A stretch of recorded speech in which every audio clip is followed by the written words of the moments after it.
Bismillahirrahmanirrahim. Yani bugün okumakçı olduğumuz Durusul Lugatil Arabiyya li gayrun natiqina biha degan kitobning 3-chi qismining 30-chi darsi, ad-darsus 30. Endi bugungi darsimizda asosliq so'zlamoqchi bo'lgan nuqta hol. Ya'ni Uyg'ur tilidagi holat. Endi bu hol cümledeki şu cümlenin ilgisinin heyetini bayan qilish uchun so'zlanadigan bir ortiqcha sifatni biz odatda holat deymiz. Yani Uyg'ur tilida shunday ifodalanadi, arab tilida mu shunga o'xshash ifodalanadi. Masalan, bunimiz avval Uyg'ur tilini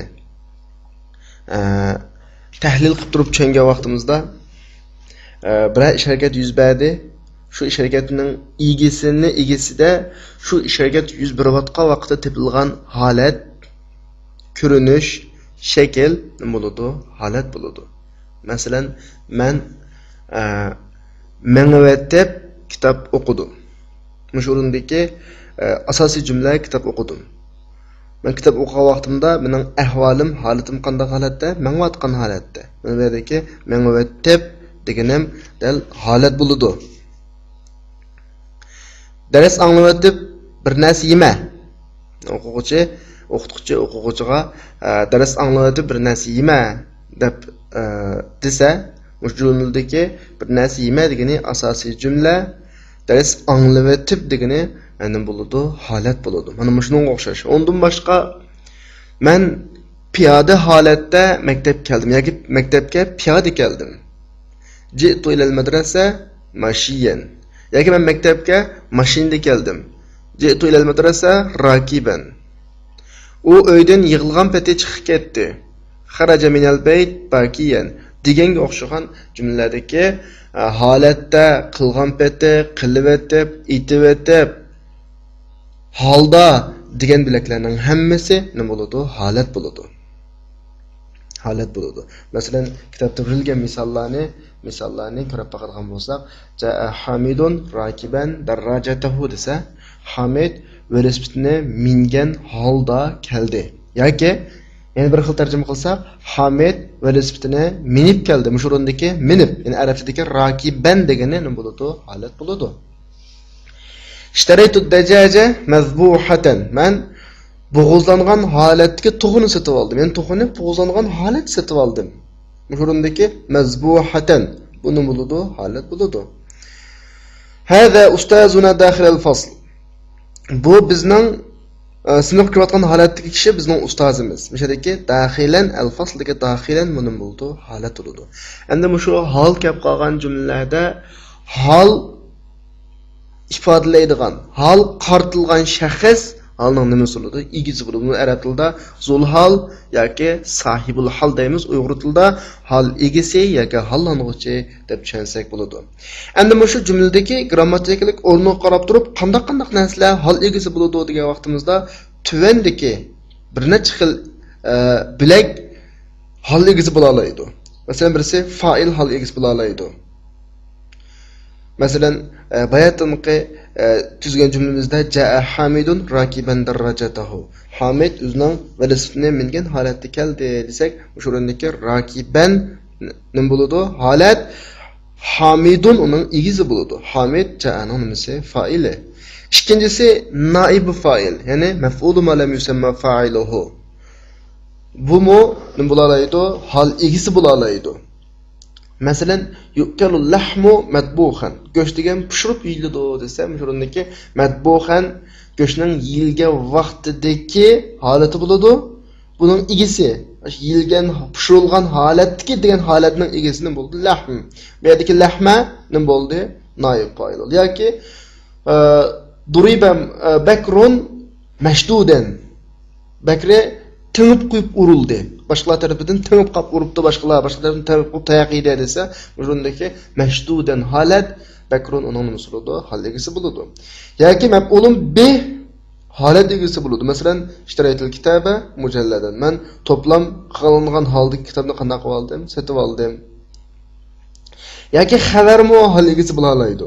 Masalan, hadal hilalu talian. Mana bu osmon chiqayotgan oy. Bu yerda talian hozirgi biz ko'rsatmoqchi bo'lgan oyning nima bo'ladi? Holati bo'ladi.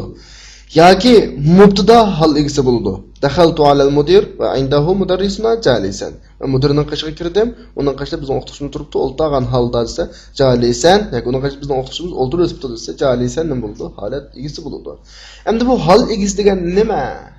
Qanday tushunamiz desa, masalan, fa'ilning hal egisi bo'ladi degan gap shu fa'il ish harakatini qilayotgan vaqtda biz jumlada tilga olgan holat shuning holati bo'ladi. Maf'ulun bih hal egisi bo'ladi deganimiz maf'ulun bihning ustiga ish harakat tushayotgan vaqtda biz tilga olgan holat shu maf'ulun bihning shu vaqtdagi tushayotgan vaqtdagi holati bo'ladi. Naib fa'il desa ish harakat yuz berilayotgan vaqtida shu biz tilga olgan holat shu naib fa'ilning shu vaqtda uning ustiga yuz berayotgan holatdagi holati bo'ladi. Buni shunday tushunsak bo'ladi, ha? Hem demek qayta bir tekrarlatile hal degan nima desa jumlaning igisi degani ya fa'il ya naib fa'il ya maf'ulun bih yoki xabar yoki mubtada qatorliq jumladagi igi bilakdanki shu ish harakat yuz berayotgan holatdagi hay'atini bayon qilingan ortiqcha bir sifatning bo'ldi, holat bo'ladi. Bayatdan undan boshqa halning igisini, ya'ni hallanğıcı yoki hal egisini biz tövendegidek 5 turga bo'lgan. Endi kelgan vaqtimizda halning asli o'lchami ma'rifa bo'ladi. Zulhalning asli o'lchami, sahibul halning, hal egisining asli o'lchami ma'rifa bo'ladi. Endi halning o'zi nakira bo'ladi. Bu asli qoida, aniq ismda bo'lsin. Holat nakir bo'lish kerak. Ammo zulhal, ya'ni hal egisi nima bo'lish kerak? Ma'rifa bo'lish kerak. Bu asli qoida. Ammo ba'zida jumlada ma'lum darajada shartli tepilib qolgan vaqtida hal egisi nakir bo'lib kelsa bo'ladi. Masalan, qanday shartda tönegidek 4 xil shart tepilgan vaqtda hal egisi nakir kelsa bo'ladi. Masalan, birinchisi holat hal egisining oldida kelsa. Masalan, ja'ani sa'ilan talibun desa, sa'ilan degani talibunning holati. Bu holat hal egisi bo'lgan talibunning oldidagiligi talibun deb nakir kelsa bo'laveradi. İkinci xil ahvol hal egisi biraz sifatlansa yoki bir izofatlansa. Izofatlansa degani sifat kelish orqali yoki bir muzaf kelish orqali buning mazmuni keng doiradan qana qilinsa, xoslashtirilib, doirasi kichiklantirilsa, bu vaqtida holat egisi nakir bo'lsa-mu bo'laveradi. Masalan, ja'ani talibun muvazibun musta'dinan fil khuruj. Yoki ja'ani tabibu asnanin mustaftiya. Degandek, men ikki jumlada yuqoridagi ikki jumlada. Masalan, mening qishimga davomli uzluksiz tirishcha bir uzluksiz o'qiydigan bir o'quvchi, tirishcha o'quvchi sirtqa chiqishga ruxsat so'rab kelibdi desa, mavrundagi musta'zilan talibunning holati. Talibun nakir asli hal egisi nakir bo'lmaydi, ammo muvazibu degan sifat bilan bu yerda bir xoslashtirilg'achqa har qanday xalqam bir o'quvchi emas, balki davomli tirishib o'qiydigan bir o'quvchining birisi, ruxsat so'rab kelibdi, doir jihatda xoslashtirilgandan keyin bu nakir bo'lsa-mu hal egisi bo'laveradi. İkinci cümlede cani tabibu asnanin mustaftiya. Menden tish doktoru maslahat so'rab kelibdi degan vaqtda tabib bu nakira, hal egisi mustaftiya maslahat so'rab kelibdi degani holat. Ham nakirga holat o'z bo'lmaydi. Ya'ni hal egisi sahibul hal nakir o'z bo'lmaydi. Ammo bu yerda tabibu aslanib tabibu muzaf aslan muzafillay shaklda muzafillay shaklda nim bo'lib kelgachga, xoslashtirilib kelgachga bu nim bo'ldi, nakir o'simi bo'laveradi. Bu ikkinchi xil ahvol. Uchinchi xil ahvol hal egisining oldiga nafi yoki nahi yoki istifhom kelib qolsa, bu nakir bo'lsa bo'laveradi. Masalan, aja'al yawm ahadun mutaakhiran deb aja'al yawm deb keldi, shunga ahad nima bo'ldi bu yerda nakir bo'lsa-mu hal egisi bo'laveradi. Maja'al yawm ahad mutaakhiran degan jumlada ma keldi, shunga ahad degan nakira hal egisi bo'lsa bo'laveradi. To'rtinchisi şu zulhaldan keyingi holat bilan birga kelgan jumla qolgan vaqtda zulhal nakira bo'lib bo'laveradi. Masalan, Qur'oni Karimdagi أو كالذي مر على قرية وهي خاوية على عروشها. مش هذا orunda وهي خاوية على عروشها. Yani shundaq bir kishiga o'xshashki, bu kishi bir kanatning qashini o'tdi, holbuki u kanat shu vaqtida qanday holatda edi, uning o'g'zilariga qanday qilib ketgan, tushib ketgan, yiqilib ketgan holatda edi. O'sha o'rinda vahiya xaviyatna ala o'sha, ya'ni butun bir jumla qariya degan bir so'zning nimasi holati, qariya nakira. Bu zulhal degan nakira o'sib bo'lmaydi desa o'tirdi. Keyingi holat bu bilan kelib qolgan holat bo'lib qolsa, bu vaqtda nakira o'simi bo'laveradi. Qaytsani o'taylik. Birinchisi holatning oldida zulhal holat nima? Holat zulhalning oldida kelib qolsa. Ikkinchisi zulhal yani hal egisi sahibul hal sifat yoki izafat bilan xoslashtirilsa. Uchinchisi sahibul halning oldida nafi yoki nahi yoki istifhom kelib qolsa. To'rtinchisi sahibul haldan keyin kelgan holat va bilan birikkan va bilan juplashgan jumla bo'lgan vaqtida holatlar nekiridan holat bo'lib kelsin bo'laverdi. Ya'ni demakchi o'g'limiz zulhal, ya'ni sahibul hal egisi nekiri bo'lib kelsa bo'ladi deydi. Shuningki, endi musha kelgan vaqtda kallamizga asroq bir xil kelib qoldi. Biz bayatdan holni shundoq bir narsa tushunganda qolgan, ammo oldingi jumlada holga kelgan misollar bir jumlani hol deyotdi. Bu qanday gap desa, endi shu gapni deyli, holat ikkiga bo'linadi. Birlik holat, ya'ni mufrad. Jumla holat. Mufrad holatning misollari biz yuqorida bekcha o'qib ketdik, ha. Masalan, haza ustozun daxil al-fasl jaa hamidun rakiban darajata yu'kalu lahu mahdbuhan ishtaraktu kitab mujalladan haza al-hilal at-tali andaka Allohning hammasi birlik holatlar. Birlik degani ikkilik ko'plikka degan gap emas, jumla emas, so'zni topiladigan holat demakchi. Endi jumla bo'lgan holat degan qanday holat desa, jumla bo'lgan holat jumla ismi bo'ladi yoki jumla fe'li bo'ladi. Biz jumla ismiya, jumla fe'liya to'g'riliq to'liq tushunchaga ega. Jumla ismi bo'lsa bo'ladi, jumla fe'li bo'lsa bo'ladi. Masalan, to'yandagi 3 ta misolni ko'rib o'taylik. Jalastu astami'u ila tilawatil Qur'onil Karim min al-iza'a. Men radiodan Qur'oni Karim tilovatini anglab o'tirdim. O'shada jalastu odatdagi fe'l, keyindagi astami'u degan jumla fe'liyaning hammasi holat. Shunga bunun tarjimasini anglab o'tirdim. Anglagan holda o'tirdim. Ikkinchi misol. Iltahaqtu bil jami'a wa qad takharraja akhi.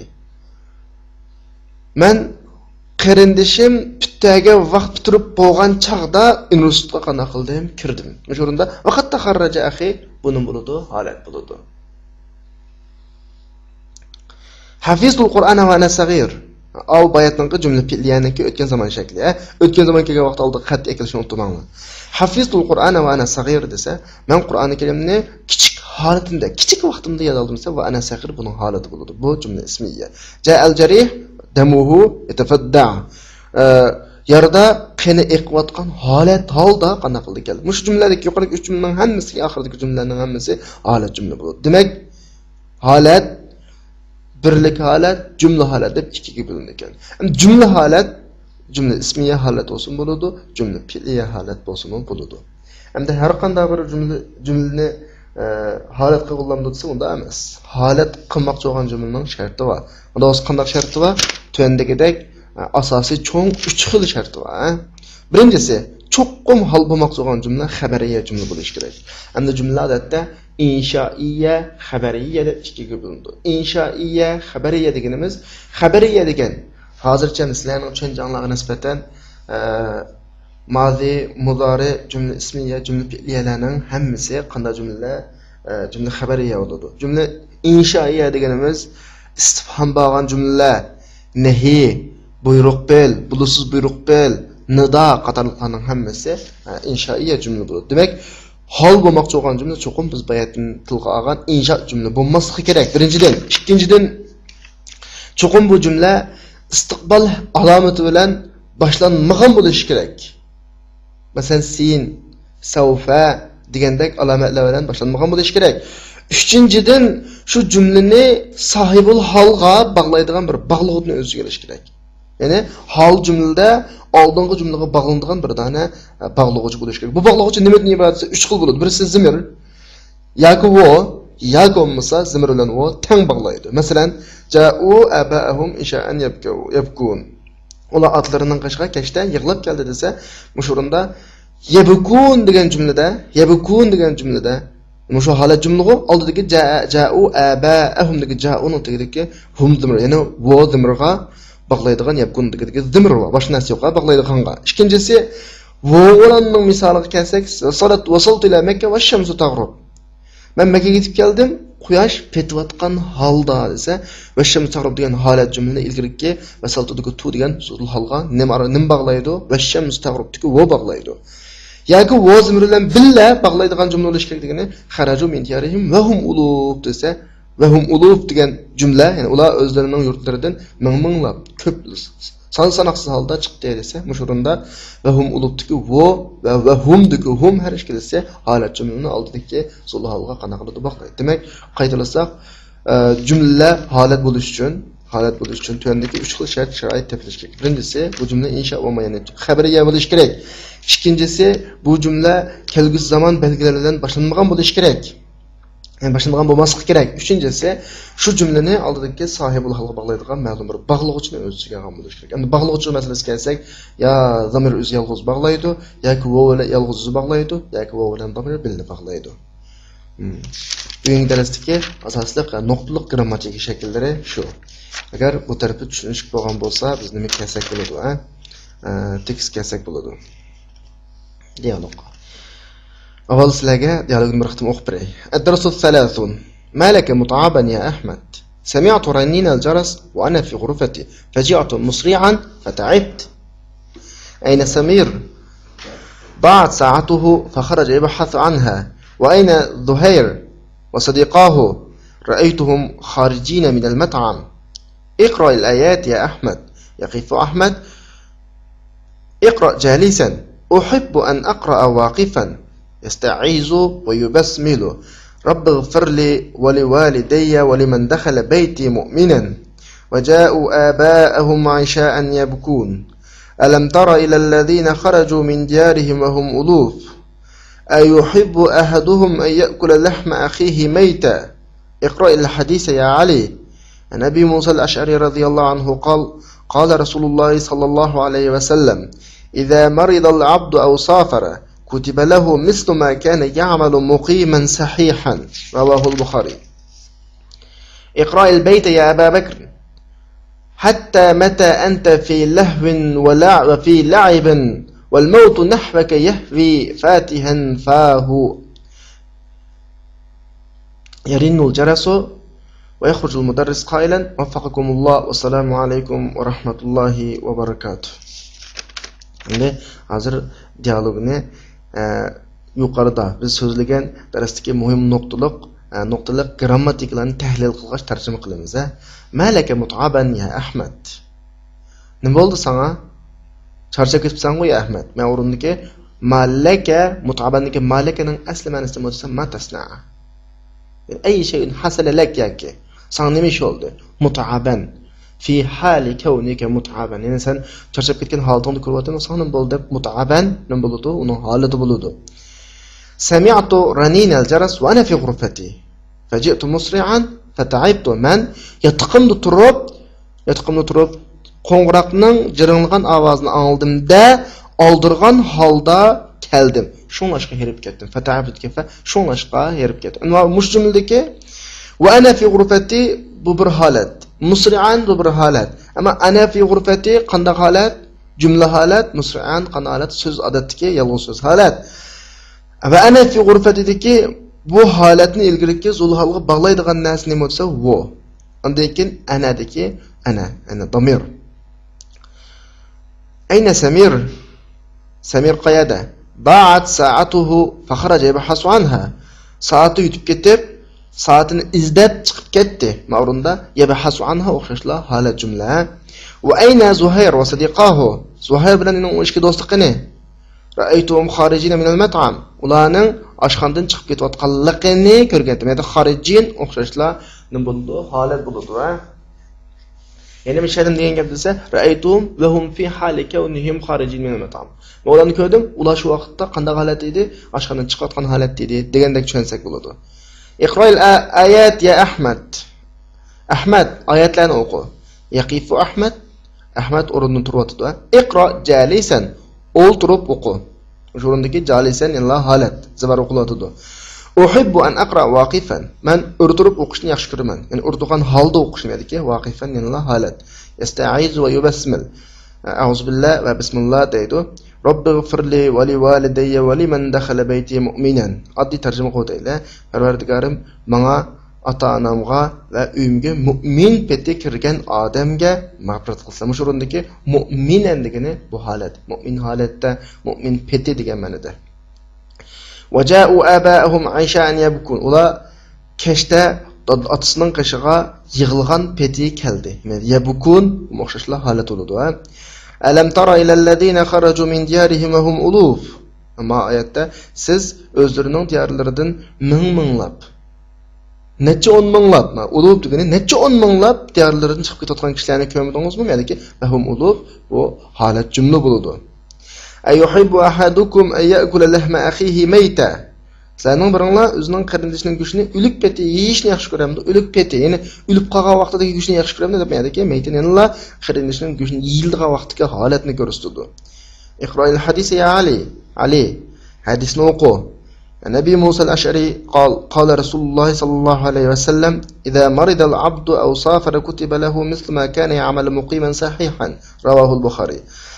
Nabi Musa al-Ash'ari radhiyallahu anhu rivoyat qilinib deydi, payg'ambar alayhisolatu vasallam bundoq degan: banda og'rib qolsa yoki safar qilsa, bandaga sog' muqim va sog' holatda qiladigan ishiga o'xshash ish yezilib turadi deydi. Shu o'rinda muqiman sahihan, ya'ni muqim, ya'ni safar qilmagan, o'zining yurtida turayotgan sog' holatda, sog' holda nima ish qilgan bo'lsa, safar qilgan vaqtda yoki og'rib qolsa, sog' holatda qilgan ish uni yezilib turadi. Shu o'rindagi muqiman sahihan holat bo'ladi.